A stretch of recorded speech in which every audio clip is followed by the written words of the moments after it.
Hey, team, it's George. Appreciate the effort you're putting forth in class. I want to take a moment and just talk about conflict within teams because conflict is normal. And some of us even think that it's healthy to have that conflict happening in teams. Now, it doesn't mean that all conflict is healthy or all conflict is normal, but some is. And oftentimes, how we handle that conflict is when it becomes more than what it is. Now, I'm not talking about things that are detrimental, where people should are on the verge of being terminated or anything like that. But what I'm talking about is that normal conflict within teams, because that means that you have some high-powered people in there that like to get things done. So how we handle that conflict can often determine if it's healthy for the team or if we are going to create a less than healthy environment for our team.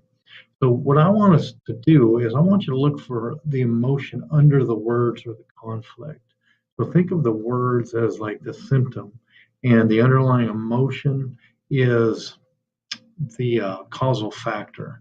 Now, if you can if you can pinpoint the causal factor or that emotion that underlies the conflict that's happening, you will be able to create some high performing teams, and you will be able to get through conflict in a way that's much more meaningful. And quite simply, when we're able to look at that emotion underneath, we're able to confront conflict and deal with conflict in a more Christ-centered perspective as well.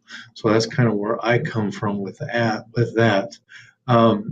Now, we each come into a team with preconceived notions, ideas, everything else. It's a psychological reality because we have schema. What is schema? Schema is our set of past experiences that we filter everything we see through in life. All of our sensory inputs. We have inputs through our eyes, especially. So see, smell, hear, taste, touch.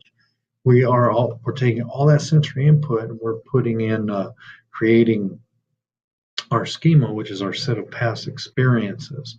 So think about it. When you see something new, you probably just about immediately start saying, that looks like, and you start comparing it to your past experience. That's your schema, because our brain wants us to think that we're very smart. So that's what we do. So think of it this way as well when it comes to emotion. We can all probably have heard the quote by Maya Angelou before, where she said, "People may not remember what you say, but they do remember how you made them feel."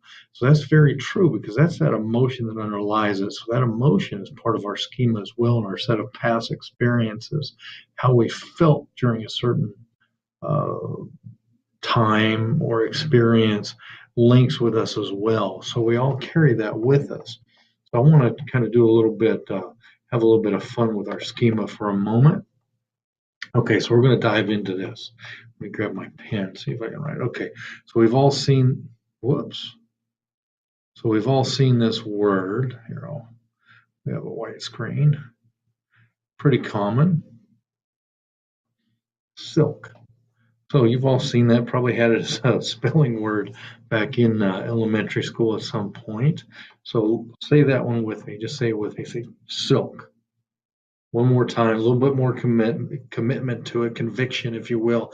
Silk. One last time with all the conviction you can muster. Silk. Scream it out. And a cow drinks water. So if you said milk, that's because our schema is setting us up. It sets us up all the time because cows don't drink milk. Calves can drink some milk, but cows drink water. That's what they drink. So that's our schema that's setting us up. So what does that mean for teams? Well, what that means is when we come in with our preconceived notions or ideas, we think we're right. Is the bottom line. So as a team leader and a team participant, if you go in understanding that that's the way people feel and think about it, you can come up to some better conclusions as we look underneath to that emotion. So one more time, we're going to have some fun with this one too. The choice. So get ready. Here we go. Choose a number between 1 and 5. Multiply that number by 9. If your number is a 1-digit number, just remember that number. If it's 2 digits, add both of your digits together. subtract 5 from your number. And this is your final number. And we're going to translate that number into a letter. So if your number was 1A, 2B, 3C, 4D, 5E, 6F. Okay, now you have your letter. Pick a country that starts with that letter. Take the last letter of your country and think of an animal that begins with that letter. Using the last letter of the animal you chose, think of a color. So we have our country, and then we're going to grab an animal with the last letter from whatever country we had, and then we're going to use the last letter of that animal to think of a color. You got it? So about 80% of you should have had an orange kangaroo from Denmark.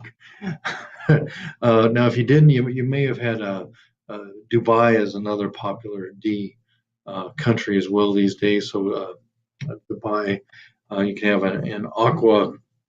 I forget what that one is. My apologies. But 80% of you will have an orange kangaroo from Denmark. And that's because, remember, all of our schema, all of our past experiences, that's what we're dealing with when we're dealing with teams. So just understand that everybody comes in with that as well. And as a team, or as a leader and within a team, sometimes you want to limit choices, because that's what we did here. The math made everybody have to choose a D, is what it did. So I limited the choices right up front. Sometimes the team knows about it, sometimes they don't know about it. I'm always for transparent communication, but limiting choices, or in other words, creating the boundaries within a team, is one thing that can stop a lot of the conflict. So we know right where our boundaries are. So that's how we avoid or help with conflict within our team. We set boundaries, and if somebody goes outside of the boundaries, that's the first check on to get those attitudes / behaviors back into the boundary, and then we can look for that emotion that's underneath that. So the boundaries are what we need for a team.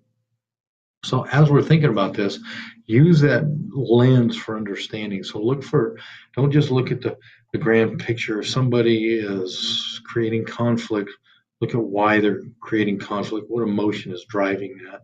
And when you do that, then you can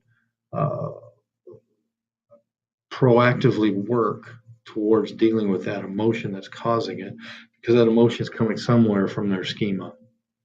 So that's how you can help an individual realize exactly what they're doing and move forward in a much better way. So that's how we can be a very proactive leader or team member, because that sort of thought process has helped me whether I was a team member or a team leader. And from being in the military to working at the skunk works to working in higher ed, everywhere I've worked, I've been a part of some amazing teams. And within those teams, there's always been conflict at some point. So how we look at that conflict and how we view the conflict matters. So I hope you enjoyed this, and let's have a fantastic week on the discussions.